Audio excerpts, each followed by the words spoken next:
जी बेटे, अस्सलाम वालेकुम। अच्छा बेटा, कल मैंने आपको बताया था कि हम बात कर रहे थे असल में ग्लोटिस की, ठीक है, और उसमें आया था वॉइस बॉक्स। ग्लोटिस तो यहाँ पे थोड़ा आगे भी बताएगा, मैं आपको उसके बारे में मज़ीद भी बताऊँगा, ठीक है। आगे उसका पूरा एक पोर्शन आएगा। तो वॉइस बॉक्स मैंने कहा था कल मैं बनाऊँगा। अभी देखें बेटे, मैंने ना एक छोटा सा वॉइस बॉक्स बनाने की कोशिश की है, जो बेसिकली आपकी ट्रीकिया के अंदर होता है। जैसे ये मैं ट्रीकिया बना रहा हूँ, ठीक है, सांस की नाली, उसमें एक छोटा सा बॉक्स होता है जिसको आमतौर पे वॉइस बॉक्स कहते हैं।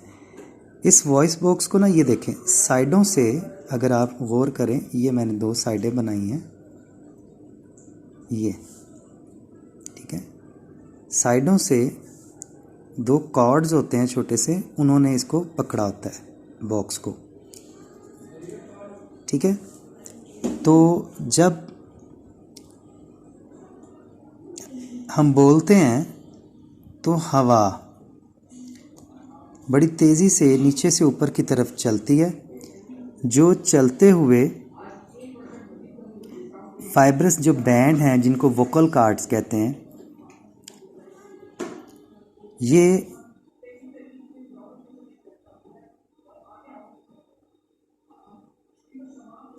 वॉइस बॉक्स के अंदर साथ अटैच होते हैं।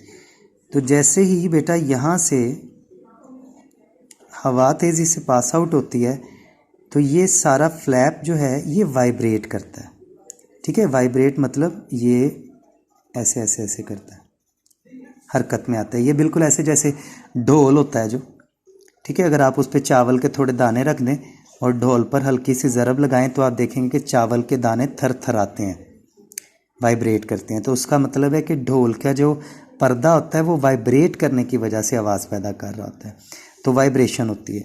तो जैसे ही हवा तेज़ी से यहाँ से गुजरती है, तो ये जो साइड पे लगे हुए बैंड होते हैं, ठीक है, बैंड्स, ये बेसिकली होते हैं वोकल कॉर्ड्स। तो ये वोकल कॉर्ड्स वाइब्रेट करते हैं। जैसे ये वाइब्रेट करते हैं तो ये वाइब्रेशन अंदर आती है, और दूसरी तरफ से जो बाहर निकलता है हवा के साथ साथ साउंड भी निकलता है, ठीक है। उम्मीद है कि मैं थोड़ा सा आपको समझा पाया हूँगा कि ये वोकल कॉर्ड जो होता है ये हमारे लेरिंग्स के थोड़ा नीचे और ट्रिकिया के बिल्कुल आगाज़ के ऊपर पड़ा होता है, ठीक है। अब आगे आएगा ग्लोटिस भी, तो मैं उसके बारे में भी बताता हूँ। कहते हैं larynx continues to the trachea which is also called the wind pipe. It is about 12 centimetre long tube. अच्छा जी, ये मेरे ख्याल में इसने ग्लोटिस के बारे में नहीं बताया, तो मैं आपको थोड़ा सा पहले ग्लोटिस के बारे में बताना चाहूँगा। असल में बेटा ये जो ग्लोटिस का जिक्र आया ना, ग्लोटिस और एपिग्लोटिस एक होता है, ठीक है। तो वो कहता है कि we know that glottis is a narrow opening at the floor of the pharynx. अब मैं आपको यहाँ पे ना एक रफ तरीके से समझाता हूँ। समझो कि मैंने ना ये दो बेसिकली क्या बना दी, वेसल्स यानी नालियाँ सी बना दी, एक इसके पीछे बना देते हैं, ठीक है। फ़र्ज़ कर लेते हैं ये आपका मुंह है, ठीक है। यहाँ पे आप खाना चबाते हो और उसके बाद इसको निगल लेते हो। अब मज़े की बात यह है कि जब आप खाना निगलते हो तो फ्रंट पर पड़ी हुई ट्रिकिया, सांस की जो नाली है, ये सांस की नाली में खाना नहीं जाता, बल्कि सांस की नाली के ऊपर से होता हुआ ये यहाँ पर आता है, जिसे हम कहते हैं फूड पाइप, खुराक की नाली। तो ये बड़ी हैरत की बात है कि सांस की नाली आपके गले के सामने है और फूड पाइप जो होता है वो सांस की नाली ट्रिकिया से पीछे होता है। तो ऐसा क्यों कि जब हम खाना खाते हैं तो वो खाना पहले आने वाली ट्रिकिया में क्यों नहीं जाता और ट्रिकिया के ऊपर से हो के फूड में कैसे चला जाता है? ये जो ट्रिकिया का आगाज़ है, इसको ये सुराख होता है एक छोटा सा, ठीक है। मैं इसको बनाने की कोशिश करता हूँ। ये सुराख है, इसके नीचे सांस की नाली है और ये एक सुराख है, ये खुराक की नाली है। खाना अगर सांस की नाली में गया तो सडन डेथ हो जाएगी, सांस की नाली में नहीं जाना चाहिए। अक्सर आपने देखा कि आप जब पानी शानी पीते हैं तो कभी वो आपके हलक को लग जाता है, अंदर जाके सांस की नाली को सिर्फ छू जाता है तो हमें खांसी शुरू हो जाती है और नाक और आँखों में से पानी आ जाता है। तो अभी वो सिर्फ सांस की नाली को छूता है, पानी अंदर नहीं जाता, तो हमारी हालत ख़राब हो जाती है।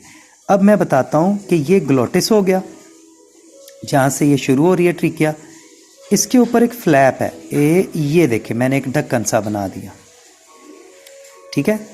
जब आप सांस लेते हो तो ये ढक्कन ओपन होता है, लेकिन जैसे ही आप कुछ निगलते हो तो ये ढक्कन इसके ऊपर आ जाता है। यानी ये अगर ऐसे होता है ढक्कन सा, ठीक है, जैसे ही खाना आता है पीछे से यहाँ पे तो ये ढक्कन खुद ब खुद इसके ऊपर आ जाता है और इसको ऊपर से आके कवर कर लेता है, जिससे ये नाली कवर हो जाती है, ठीक है।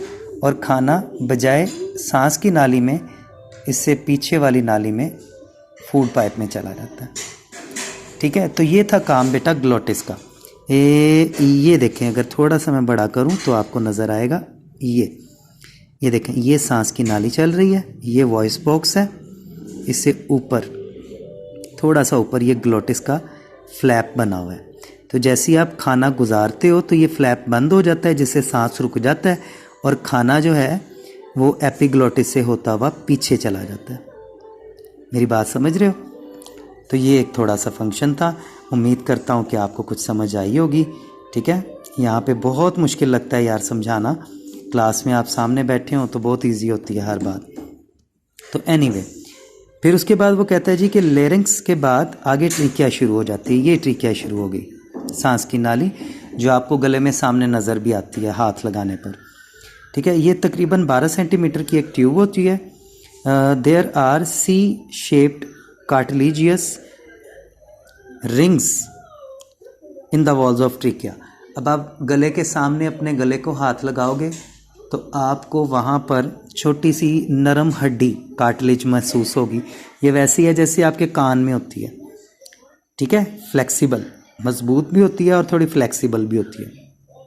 तो आपकी ट्रिकिया जो है वो बेसिकली ये जो सांस की नाली में आपको ये नज़र आता है ना, ये आगे ऐसे, ये जो फ्लैप्स मैंने भी बनाए हैं, ये सीढ़ियाँ सी, असल में ये क्या होता है कि ये नाली के अंदर ऐसे सी की शक्ल में एक हड्डी होती है और ये बहुत सारी हड्डियाँ एक दूसरे के ऊपर पड़ी होती हैं, हाँ जी।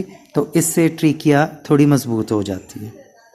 The cartilages keep the trachea from collapsing, देखा, इसको पिचकने से बचाती हैं, even when there is no air in it, जब इसमें हवा नहीं भी होती।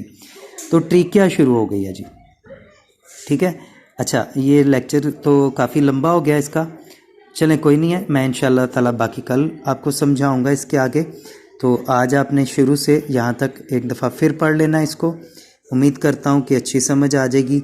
जो समझ ना आए बेटा मुझे वॉइस मैसेज किया करो। ओके, अल्लाह हाफिज़।